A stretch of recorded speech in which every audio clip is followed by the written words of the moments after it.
Serum टोली सरना स्थल का विवाद गहराता जा रहा है। एक तरफ सरकार इस बात का आश्वासन दे रही है कि सरहुल पूजा के पहले सभी चीजें सामान्य हो जाएंगी। दूसरी ओर जो विभिन्न आदिवासी संगठन है, उन्हें सरकार के इस आश्वासन पर विश्वास होता नहीं दिख रहा है। इसी बीच आदिवासी संगठनों के बीच भी बिखराव देखने को मिल रहे हैं। कई केंद्रीय सरना समिति के जो अध्यक्ष हैं या उनका जो संगठन है और सरकार के पक्ष में खड़ा दिख रहा है, तो दूसरे जो आदिवासी संगठन हैं वे सरकार के विरोध कर रहे हैं, यानी सीरम टोली का अस्तित्व बचाने का दावा कर रहे हैं। इस बीच हमारे साथ पूर्व शिक्षा मंत्री गीता श्री उरांव जी हैं, वह भी इस आंदोलन का हिस्सा बन चुकी हैं। तो पहले तो हमारे चैनल की ओर से आपको बहुत बहुत शुभकामना। आपके चैनल से भी आपके दर्शकों को बहुत बहुत जोहार है, हार्दिक अभिनंदन। सरकार का जो आश्वासन है, मंत्री चमरा लिंडा गए, राजेश कच्छप गए और आदिवासी जो संगठन है उनके तमाम अगुआ ने सीएम हेमंत से भी मुलाकात की, बावजूद इसके आदिवासी समाज आश्वस्त होता क्यों नजर नहीं आ रहा? देखिए, क्योंकि कोई ठोस काम जो है होता हुआ नजर नहीं आ रहा है। मतलब आश्वासन की कुछ होगा, मगर क्या हो रहा है? अगर मुख्यमंत्री जी एक बार हमें बुला के ये बोल तो दें कि हम क्या करने वाले हैं या आप क्या चाहते हैं। खैर, हमने तो उनको स्पष्ट रूप से बता ही दिया है कि पहले दिन से मैं उनसे 3 बार मिल चुकी हूँ व्यक्तिगत रूप से इस मुद्दे पे 22 जनवरी को, क्योंकि 20 जनवरी को मैंने लोकतंत्र चैनल के माध्यम से मुझे जानकारी मिली, तो फिर 21 को मैं वहां पहुंची, देखा सब कुछ, और फिर उसी के आधारित उनको मैंने एक ज्ञापन दिया। अखिल भारतीय आदिवासी विकास परिषद की मैं प्रदेश अध्यक्ष हूँ और महिला प्रकोष्ठ की मैं राष्ट्रीय अध्यक्ष हूँ। तो उनको मैंने दिया, उन्होंने कहा हमारे संज्ञान में है और हम लोग इसको देखेंगे किस तरह से इसको ठीक करते हैं। मगर उसके बाद भी लंबे समय तक जब कुछ नहीं होता हुआ नजर आया और संवाद की कोई स्थिति नहीं बन रही थी, तो फिर किसी तरह से बातें वहां तक पहुंची और 24 फरवरी को फिर हम लोग मिले और फिर वही बातें रखी और बहुत विस्तार से उस दिन बात हुई, एक एक पॉइंट पे बात हुई। और रैंप मतलब जिस तरह से उतारा गया है ये, क्योंकि पहली बात तो है कि ये डीपीआर तो पब्लिक डोमेन में आया नहीं, किसी को इसकी जानकारी नहीं। और जब दिसंबर में, क्योंकि मैं खुद नवंबर में जब गई थी, तो आपका निवारनपुर के तरफ से जो सिरम टोली के लिए जो सड़क मुड़ती है, तो वहां पर जुटको द्वारा जो काम चल रहा था और वो हाइट जो थी वो मुझे समझ में आई, रात ही था मगर मुझे लगा बिल्कुल ठीक है कनेक्टिंग फ्लाईओवर के हिसाब से।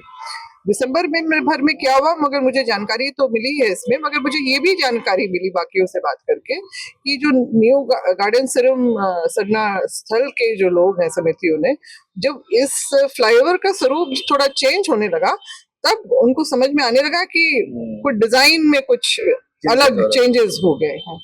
और फिर उन्होंने फिर उस पे अपना दिसंबर से ही जो है उसके इस बात को रखते हुए विभाग में भी, पथ निर्माण विभाग में भी और सीएमओ तक में भी और भू अर्जन विभाग तक में भी उन्होंने इस बात की शिकायत की है कि ये मतलब स्वरूप बदल रहा है, इसको रोका जाए।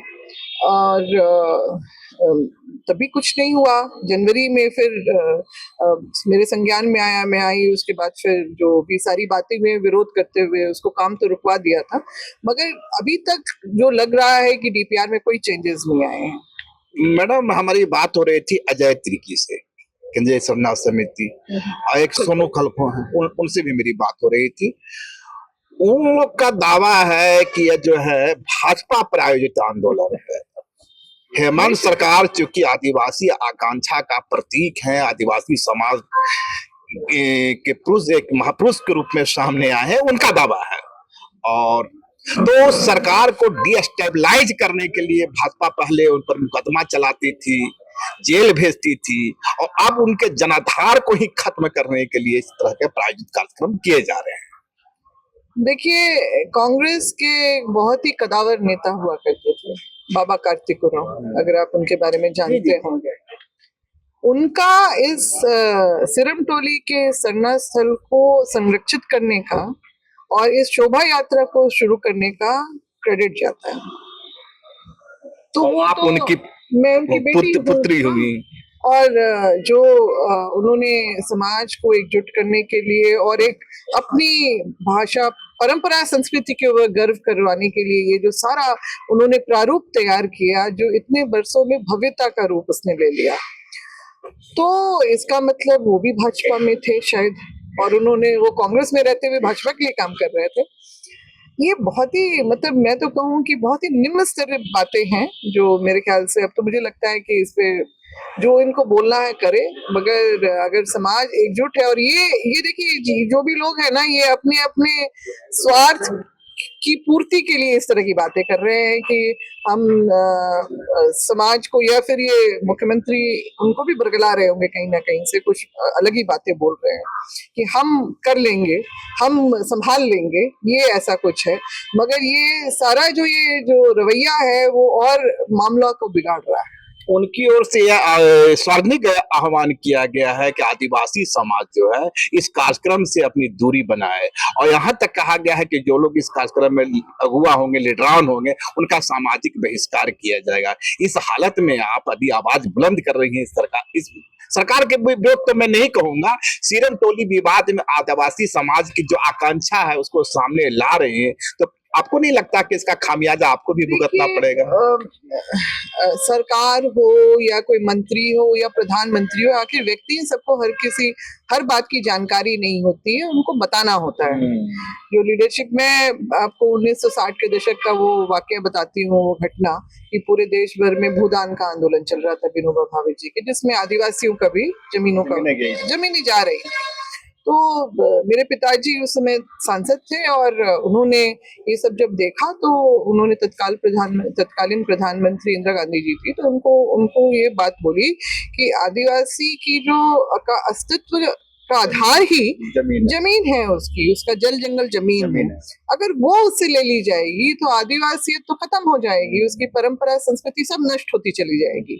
तो ये इसको रोकना चाहिए। तो उन्होंने तत्काल उनकी बात पे ध्यान दिया और आदिवासियों का भूदान रुकवाया तुरंत।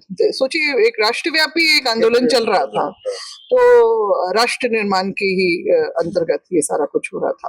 तो उन्होंने ये बातों को बड़ी गंभीरता से लेते हुए इसको रुकवाया, और फिर उस वक्त जो है आपका एकीकृत बिहार में विधानसभा और विधानमंडल में पारित होके सीएनटी एक्ट में जो भू वापसी का धारा 71A जो जुड़ा, देखिए ये होता है काम, और ये काम एक राजनीतिक व्यक्ति ने समाज के लिए किया।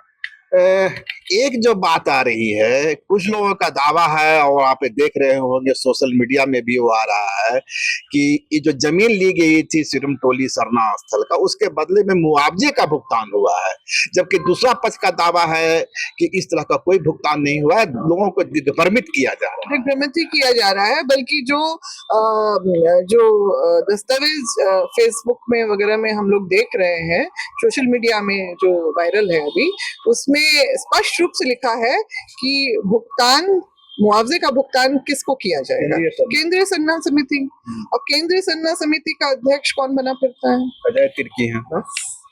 तो वो तो सरकारी कागज में लिखा हुआ है कि 35 लाख ये फलाना हजार का जो है भुगतान ये करेगा। लेकिन अजय तिर्की से इनकार कर रहे हैं, उनका कहना है कि दिग्भ्रमित करने की कोशिश। हाँ, वो इनकार नहीं कर रहे हैं, बल्कि वो वीडियो मैंने भी देखा है। 16 तारीख के दिन मैं कटिहार में थी, उस दिन मतलब अचानक पहले का प्रोग्राम बन गया था, तो मैं उस मीटिंग में शामिल नहीं हो पाई थी जिसमें रामेश्वर उरांव भी आए थे। तो उस मीटिंग के बाद जो बहुत ही विचलित करने वाला दृश्य भी हम लोगों ने देखा कि किस तरह का बेवजह का, मतलब इससे आचरण पता चलता है व्यक्ति का क्या है। और वो खुलेआम जो है वो न्यू गार्डन सिरम टोली सरना समिति के जो सचिव हैं डॉक्टर अरविंद हंस के ऊपर नाम ले लेके बार बार मैंने देखा, वो बाद में मैंने वो वीडियो देखा कि नाम लिया जा रहा था उनका कि उसने पैसा उठाया। तो मैंने उनसे पूछा, तो उन्होंने कहा कि जो कागज ये जो उन्होंने भी कहा कि हाँ वो लोग आए थे भूर्जन विभाग से बाद में, और वो लोग बोल रहे थे मुआवजा, तो बोले कि ये केंद्र सरना समिति का तो इससे कोई वास्ता ही नहीं है ना, वो एक संगठन का एक समिति उप समिति, मगर यहाँ के लोग तो हम लोग हैं, यहाँ के वासंती भी हमारे मतलब हम ही लोग हैं, पाहन परिवार के भी हम ही लोग हैं, मगर बस उतना ही उन्होंने लिख के दिया। उन्होंने कोई पैसे का दावा भी नहीं किया है, ना वो खुद दावा कर रहे हैं। और निश्चित रूप से जब ये बातें आ गई तो वो केंद्र सरना समिति के अध्यक्ष का भी रास्ता रुक गया कहीं ना कहीं। ये बात मैंने पैसे का भुगतान अभी नहीं हुआ है। नहीं हुआ है, उन्होंने दावा भी नहीं किया हमको। मतलब उन्होंने, मैंने पूछा उनसे पूछा कि आखिर ये माजरा क्या है, क्यों आपका नाम इस तरह से उछाला जा रहा है, तो बोला कि क्योंकि हमने लिखा है उसमें कि हम हैं यहाँ के जो है, और कोई बाहर से आदमी तो आके नहीं ना वो मतलब उस पर दावा कर लेगा। दावेदार तो जो पाहन परिवार के लोग तो हम लोग हैं, चाहिए नहीं चाहिए वो बात की बात है, मगर कोई और आके इस पे दावा नहीं कर सकता, और कुछ ऐसा नहीं हुआ। अभी कल या परसों ही आप लोगों ने सरमुंडन किया, मंत्रियों का हाँ सब यात्रा निकाला, एक प्रतीकात्मक विरोध का जो तरीका हो सकता, हम प्रतीकात्मक विरोध नहीं कहेंगे, ऐसे गांधीवादी रास्ता ही कहेंगे, तो क्या इसका असर सरकार पर देखने को मिला? इस कार्यक्रम के बाद सरकार के किसी प्रतिनिधि ने आप लोगों से संपर्क करने की कोशिश की? बिल्कुल नहीं की है, कोई संपर्क करने की कोशिश ही नहीं की गई है, कुछ भी नहीं। एक होता है ना कि चलिए कहीं कुछ गलतियां हो रही हो, और समाज अगर मतलब यानी समाज के लोग इतने बेवकूफ हैं क्या, या क्या ये एक मामला क्या एक बंद अलमारी में है क्या, वो तो खुले में है, कोई भी जाके देख सकता है कि राम किस तरह से उतर रहा है सरना समिति के सामने से, सरना स्थल के सामने से, और जो एक अलग ही उसका जो शोभा यात्रा का एक दृश्य हुआ करता था, जब वहां पर कोई कंस्ट्रक्शन नहीं था किसी भी तरह का, तब वहां इतनी जबरदस्त भीड़ को संभालना मुश्किल होता था। रात के मतलब वहां के जो आयोजक जो वहां के संचालन करता है, लोग बोलते हैं रात के 11-12 बजे तक लोग आते रहते हैं जल ढालने के लिए, पूजा अर्चना करने के लिए। सोचिए कितनी आस्था है, एक केंद्र बिंदु है हमारी आस्था का, सरना समाज का, और अगर वहां पर इस तरह का अवरोध अगर खड़ा किया जाए तो इसको तो मैं षड्यंत्र के रूप में इसलिए भी देखती हूँ क्योंकि 2022 में जब सरना भवन का शिलान्यास मुख्यमंत्री जी द्वारा होना था, हेमंत जी उस समय मुख्यमंत्री थे, तो मुझे उसी दिन सूचना मिली, किसी ने कहा कि मैडम ऐसा है कि ठीक गेट के सामने ड्रिलिंग हो रही है, सॉइल टेस्टिंग हो रहा है या कुछ हो रहा है, लगता है पिलर स्पैन वहां पर खड़ा होगा। तो मैंने कहा अच्छा ठीक है, तो मैं तुरंत गई वहां पर, और मुख्यमंत्री उनको आने में देर था, मगर वहां पर सारे इंजीनियर्स डिपार्टमेंट के बैठे हुए थे, तो इंजीनियर चीफ भी वहां पर थे, और तब मैंने उनसे बात की कि इस तरह की बातें आ रही हैं, क्या ये सही है? अगर ऐसा होता है तो बहुत दिक्कत होगी, प्रोसेशन का जो एक ऑब्स्ट्रक्शन खड़ा होगा और ये सब। तो उन्होंने कहा, एक सिरे से इनकार कर दिया, नहीं नहीं नहीं ऐसा कुछ नहीं होगा, हम लोग भी जानते हैं इसके बारे में, और डिजाइन ही इस तरह से तैयार किया जा रहा है कि ऐसी कोई बातें नहीं आएंगी। देखिए सफेद झूठ बोला गया, और उसके बाद फिर 22 के बाद 23 निकला, 24 में भी लोगों को समझ में नहीं आया, क्योंकि मैं 2024 के नवंबर में मेरा जाना हुआ था, रात का ही समय था, मगर आपका जो निवारनपुर से मतलब रेलवे स्टेशन की तरफ से जो आप सिरम टोली की तरफ आते हैं, तो वहां पर जुटको का उस समय जुटको काम कर रहा था नवंबर में, और वो हाइट बिल्कुल जो प्रॉपर होती है ना बाकी जगह पूरे शहर में जो चल रही है वो था। तो मेरे दिमाग में भी आया कि बिल्कुल चलो ठीक ही बन रहा है, अच्छा बन रहा है, मुझे तो मैं खुश हुई देख के। अब दिसंबर के बाद जनवरी में जब ये बात का खुलासा हुआ कि इस तरह से जो है हो गया है कि पिछले साल ही दीवार तोड़ दी। अच्छा, ये लोग उस समय भी बोल रहे हैं कि जो दीवार तोड़ी तो हमने नोटिस दिया, तो उन्होंने उस समय क्यों नहीं ऑब्जेक्शन किया? अब ये तो हवा में बातें हो रही है, किसको नोटिस दिया, और नोटिस दिया भी तो इतने मतलब सरकारी कागज के लिए आपने किसका रिसीविंग किसका लिया आपने, ये तो बताइए ना, खाली यूं हवा में बात करने से तो होगा नहीं। इस मुद्दे पर सरकार के अंदर भी मतभेद के स्वर देखने को मिल रहे हैं। रामेश्वर उरांव जो पूर्व मंत्री हैं वे भी आपके कार्यक्रम में शामिल होते हैं, और इसके बाद ये मीडिया में यह सवाल भी उछलता है कि चूंकि रामेश्वर उरांव को मंत्री पद नहीं मिला, इसलिए हेमंत सोरेन पर निशाना साध रहे हैं। यह भी सवाल उछाला जाता है कि जब रामेश्वर उरांव मंत्री थे, डीपीआर उसी समय तैयार हुआ था, उस समय उन्होंने क्यों विरोध नहीं किया?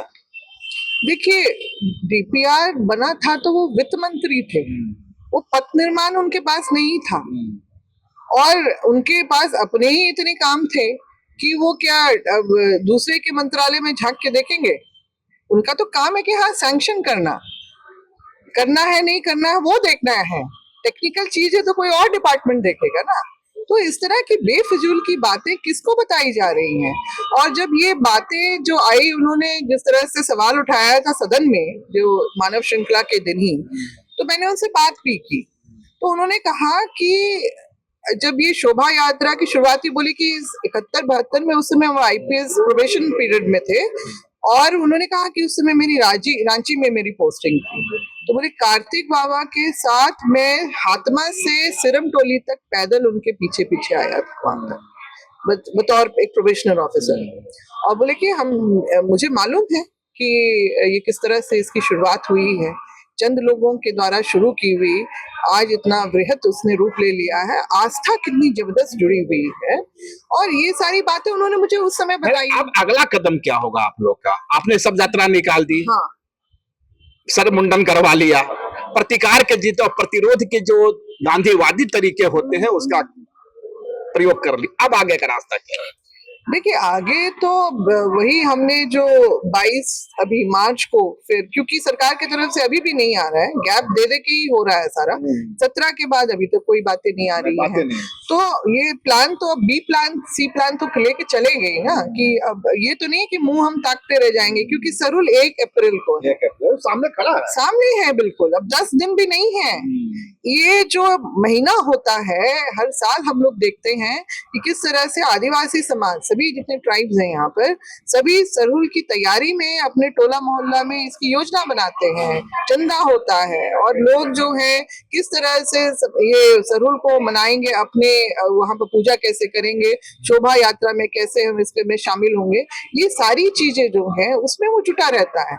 अगर मैं भी परिषद के अपने जो सदस्यों पदाधिकारियों को बुलाती हूँ तो उनका पहला यही होता है कि नहीं, हमारे गांव में मीटिंग हो रही है, हम या तो नहीं आ पाएंगे या हम देर से आएंगे। कल और परसों आप लोग का क्या कार्यक्रम है, क्या रणनीति बनी है? देखिए, अभी तो वही उसी का समर्थन के लिए सब लोग घूम रहे हैं और बोल रहे हैं कि बंद में सब लोग समर्थन दे। परसों बंद कर रहे हैं आप लोग? 22 तारीख को, 22 मार्च को, क्योंकि अभी तक सरकार की तरफ से कोई बातें नहीं आई है। 21 मार्च को क्या होगा? 21 मार्च को मसाल जुलूस निकाला जाएगा पूरे रांची में कि सन्ना स्थल पर? नहीं, आपका जो यहाँ अल्बर्टा चौक में होगा। और लोगों ने कहा है कि हम भी अपने अपने इलाके में करेंगे, मतलब अलग अलग जगह पे, क्योंकि सब लोग तो नहीं आ पाएंगे। खबर यह भी आ रही थी कि 22 मार्च के बंदी के बाद सरकार इस मामले को नहीं सुनती है तो पूरे झारखंड बंद का आह्वान किया जाएगा, क्या इसमें कोई सच्चाई है? देखिए, फौरी तौर पे तो अब नहीं हो पाएगा मेरे ख्याल से। अब फिर राम पे फोकस होगा कि इसका क्या करें, जिसकी मांग की जा रही है तरीके से कि सरकार को बोला जा रहा है कि आप हटाइए इसको, यहाँ से सरूल तक हटा दीजिए, डीपीआर में चेंजेस लाइए, का आदेश दीजिए, निर्गत कीजिए। तो ये सारी बातें हो रही हैं। तो संभवतः मेरे ख्याल से राम, क्योंकि वही सबसे बड़ा अवरोध है हमारे लिए। लास्ट अंतिम सवाल मैडम, क्योंकि आपका एक लंबा राजनीतिक अनुभव रहा है और एक बड़े राजनीतिक विरासत भी आपकी रही है, आखिर यह अबुआ सरकार जिसे यहाँ का आदिवासी समाज अपनी सरकार मानता है, आदिवासी सरकार मानता है, और विधानसभा चुनाव में इसका प्रतिबिंबन देखने को मिला, किस तरह उसे मेजोरिटी मिली, तो यह सरकार आदिवासियों को उपेक्षा करती क्यों नजर आ रही? पेशा एक्ट के मामले में भी यही हो रहा है, यहाँ भी देख रहे हैं, सिरम टोली विवाद में भी, और जमीन की जो लूट है उस पर भी कहीं अंकुश लगती हुई नहीं दिख रही है। तो 3 ऐसे मुद्दे हैं जिससे लगता है कि अबुआ सरकार आदिवासी समाज की जो आकांक्षा है उसे बहुत गंभीरता से नहीं ले रही है। देखिए, ये जब हेमंत जी का बुरा वक्त था तो समाज ने उसको अपने बुरे वक्त के जैसे लिया, सड़क पे उतरे लोग और लगातार जो है उनका इतना जबरदस्त वो इस बात का विरोध किया कि बिना कैसे हमारे मुख्यमंत्री को जेल में डाल दिया गया बिना किसी प्रमाण के। जनता बिल्कुल उसने कभी वो उसका ये इंतजार नहीं किया कि सरकारी तौर पे या ईडी क्या करेगी या नहीं करेगी, मगर अपना समर्थन अपने मुख्यमंत्री के प्रति उन्होंने जाहिर किया खुल के। अब उसके बाद फिर ये चुनाव में भी वो उसका असर पड़ा आपका जो है। तो हेमंत जी को इस बात को समझना चाहिए कि जिस जनता ने आपको पूरा समर्थन दिया हर उसमें, चुनावी मुद्दा एक उनका जेल जाना भी बना था कि हमारे मुख्यमंत्री को जेल में डाला जेल में गया। भाई। किन्होंने डाला? भाजपा वाले। आदिवासी मुस्लिम को जेल में डाल दिया। बिल्कुल बिल्कुल। तो ये सारी चीजें जब हो गई तो निश्चित रूप से उनको अपना समझ के ही किया लोगों ने। और ये कि उनके आने से हमें संरक्षण मिलेगा, हमारी चीजें जो हमारी परंपरा संस्कृति को एक अलग तरीके का संरक्षण मिलेगा, हमारी चीजों को संरक्षण मिलेगा। जो अभी तक हम लोग देखते आए हैं कि जमीन की लूट हो रही है, कुछ हो रहा है, सिस्टम बिगड़ा हुआ है, दलाल किस्म के लोग यहाँ पर हावी हैं हर जगह पे, तो उसमें सुधार आएगा। मगर अभी हम लोग देख रहे हैं कि सरकार बनते के साथ इस तरह की बातें हो रही हैं। हम लोग नहीं चाहते, जितने अरमान से हमने इस सरकार को बनाया, अगर वो हमारे अपेक्षा के जो है अनुरूप अगर नहीं हो, और वो भी किस बुंद पर, हमारी अपनी सांस्कृतिक हमारी धार्मिक विरासत को लेके।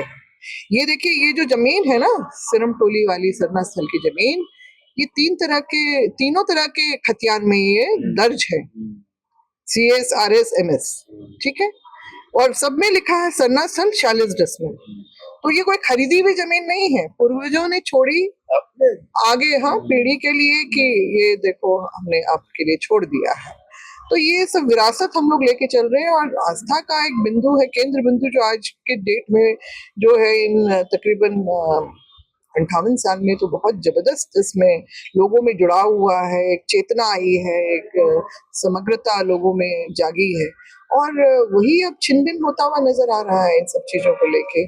सरकार गंभीर नहीं है, हमारी चीजों को लेके संवेदनशील नहीं है, ये सारी बातें बहुत अंदर तक कचोट रही हैं हम लोग, क्योंकि हमारी चीजों को जिस तरह से ठेस पहुंचाई जा रही है, ये ही चीज उद्वेलित कर रहा है बार बार। ये देखिए, अभी मैंने जैसे कहा ना कि ये एक ऐसा महीना होता है कि सभी लोग अपने अपने अपने ही टोला मोहल्ला में सीमित रहते हैं ज्यादातर।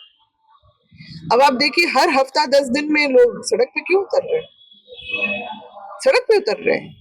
उस दिन जो 17 तारीख को ये जो सारा हुआ काम, शव यात्रा निकली, ये सब हुआ, मैं तो बाद में अगले दिन ही एक मेरे हाथ में मतलब वीडियो एक पड़ गया, वो खुला, जिसमें यहाँ पिस्का मोड़ में लोग वहां पर थे, और वहां से करके फिर वो लोग गए। सोचिए, मतलब लोगों में एक अलग तरीके का जो एक मतलब उग्र भावना, मतलब हाँ बिल्कुल। और जो वहां पर भी पुतला दहन किया, ये नारेबाजी हुई, उसके बाद लोग फिर जब पूछा गया तो बोले हाँ हाँ हम लोग सिरम टोली भी जाएंगे अभी। और वो लोग पहुंचे, क्योंकि वो, मैं उसी इलाके में रहती हूँ तो मैं उन लोगों को मैं पहचानती भी हूँ, तो जो वहां पर शामिल थे वो मुझे वहां सिरम टोली में भी दिखे थे। तो ये है, देखिए, इस तरह का अपनी चीजों को बचाने के लिए लोग जो जिस भावना से एकजुट हो रहे हैं, सामने आ रहे हैं, इससे पहले कभी शायद आदिवासी समाज इतना नहीं आया था। और जो मानव श्रृंखला में भी जो लोग, बावजूद इसके कि ये जो तथाकथित जो केंद्र सरना समिति, जो अखिल भारतीय आदिवासी विकास परिषद की ही उप समिति रही है, उसका ही हिस्सा है, हमने निष्कासित कर दिया इनको, और उसके बाद भी तमगा उसका लेके अभी तक चलते रहे हैं, भले खुलासा अब जाके हुआ है। तो ये लोगों ने उसको विफल करने की भी कोशिश की थी। एक मिनट मैडम, तो क्या माना जाए कि जो TRA का मेंबरशिप बनाने की जो होड़ चली, या सरकार की तरफ से जो विभिन्न प्रलोभन है या जो या प्रलोभन ना भी कहें तो जो ऑफर मिलते रहते नहीं हैं सामाजिक देखिए इसमें कुछ लोगों का तो मेयर का चुनाव लड़ने का मतलब पार्टी के उस पे समर्थन से सपोर्ट से लड़ने का जो है अपना ख्वाब है, और कुछ लोगों को शायद टीएससी में भी तो सवाल- एक सीट जो बची हुई है उसमें कहीं और सवाल एडजस्ट तो हो यह है जाएगा। ना मैडम कि यदि ये आदिवासी समाज ही नाराज हो गया तो उनका तो अपना ही देश वोट बैंक भी खत्म हो जाएगा। नहीं तो देखिए सीमित सोच के लोग जो निजी स्वार्थ में डूबे रहते हुए लोग हैं ना, उनकी सोच भी वैसी ही सीमित ही होती है, वो उससे ऊपर नहीं सोच पाते हैं और उनको लगता है कि समाज सरकार के द्वारा मिला हुआ ही जो पद है, जो उनको लगता है उनको अलंकृत करेगा उनको, उस पे ज्यादा ध्यान है, समाज पे ध्यान नहीं, समाज की चीजों पे ध्यान नहीं है, इसलिए वो इस तरह की बात बहुत बहुत धन्यवाद मैडम।